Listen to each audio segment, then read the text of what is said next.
ఈశాన్యంగా ఉన్నటువంటి అనంతపురం జిల్లాలో కార్పొరేట్ కబంధ ఆస్థానంలో తల్లిదండ్రులు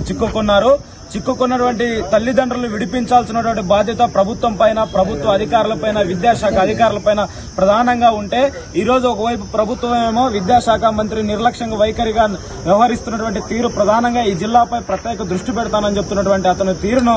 ప్రత్యక్షంగా మనందరికి కూడా కనపడుతుంది. దాంతోపాటు ఏదైతే ఈ జిల్లాలో ఉన్నటువంటి డిఈఓ గారు ఉన్నారో ఇప్పటికే చైతన్య గాని, నారాయణ గాని, అదేవిధంగా భాసం విద్యా సంస్థలు గాని, కేశవరెడ్డి గాని, ఇట్లా ఉన్నటువంటి ఎస్ఆర్ విద్యా సంస్థలు గాని ఈ విద్యా సంస్థల్లో విద్యా సంవత్సరం ప్రారంభం కాకముందే కార్డ్ బుకింగ్ పేరుతో 50,000 రూపాయలు కట్టాలన్నటువంటి తల్లిదండ్రులు ఎవరైతే వాళ్ళు ఉన్నారో వాళ్ళందరినీ గేటు బయట నిలబెట్టేటువంటి ప్రయత్నం ఈ రోజు కార్పొరేట్ యాజమాన్యం చేస్తుంది. వీటిపై అనేక మార్లు విద్యార్థి సంఘాలుగా ఎవరైతే డిఈఓ గారు గాని, డిప్యూటీ డిఓ గారు గాని ఒకానొక సందర్భంలో కలెక్టర్ గారు కూడా కంప్లైంట్ చేస్తే ఈ రోజు ఏదైతే కార్పొరేట్ కంపెనీలు, ఏవైతే కార్పొరేట్ పాఠశాలలు ఉన్నాయో వాళ్ళు ఇస్తున్నటువంటి కాసులు కకృతిపడి ఈ రోజు విద్యాశాఖ అధికారులు నిర్లక్ష్యంగా వ్యవహరిస్తున్న తీరు ప్రధానంగా ఈ జిల్లాలో కనపడుతుంది. కాబట్టి ఇప్పటికైనా విద్యాశాఖ అధికారులు స్పందిస్తూ ఏదైతే ముందస్తుగా పాఠ్య పుస్తకాలు విక్రయిస్తున్నటువంటి పాఠశాలలు ఉన్నాయో దాంతోపాటు ముందస్తుగా పై తరగతులకు ప్రమోట్ చేయడానికి ఒక్కొక్క విద్యార్థి నుంచి 50,000 రూపాయలు కార్డ్ బుకింగ్ పేరుతో వసూలు చేస్తున్నారో అట్లాంటి పాఠశాలపై వెంటనే చర్యలు తీసుకోవాలా. పై తరగతికి ప్రమోట్ చేసేటువంటి సందర్భంలో